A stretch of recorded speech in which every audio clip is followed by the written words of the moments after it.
Hey everybody, welcome to day 161, and we are finishing John chapter 19. And here we see that the end of the crucifixion comes to its climax. Jesus asks for a drink. He says, "I thirst." And what's important here is, one, it fulfills a prophecy. He was given some sour wine on a hyssop branch. And if you can imagine, those times when you've been so thirsty that it's hard to speak, he wanted to speak and say, "It is finished." And here, what "it is finished" means, and the way it translates, is basically it's paid in full.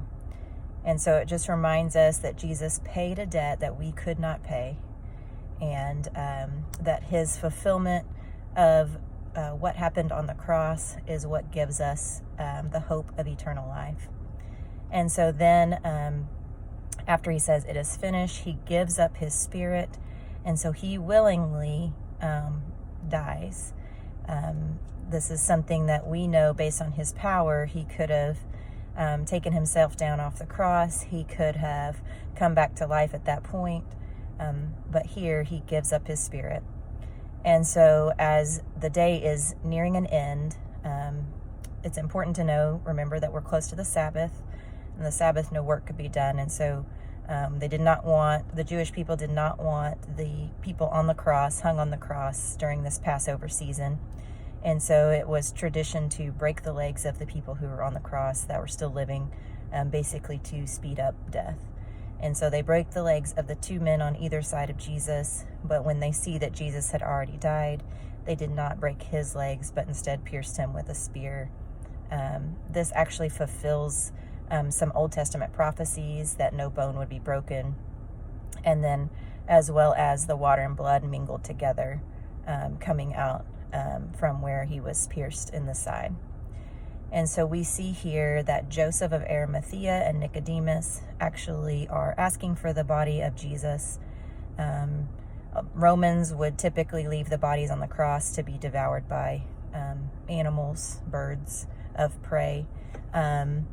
But the Jewish people, of course, did not want this during Passover season. It's not real, festive looking. And so Joseph and Nicodemus ask for Jesus's body, and they take him down off the cross and prepare his body for burial as much as they can, based on the time they have before the Sabbath. And so what's a couple things that are important to note here is, one, Joseph and Nicodemus were kind of secret disciples. Maybe people didn't know that they were followers of Jesus.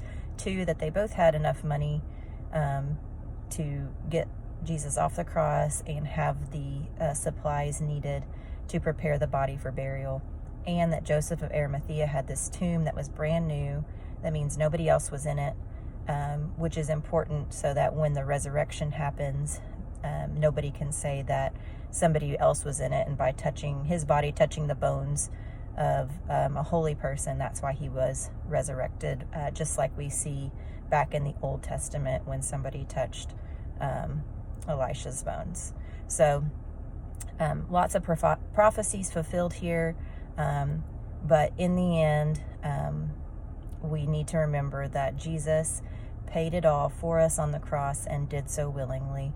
And so we rejoice in the fact that we have hope, and that there is an empty cross for us to behold. So hope you have a great one. I'll see you next time.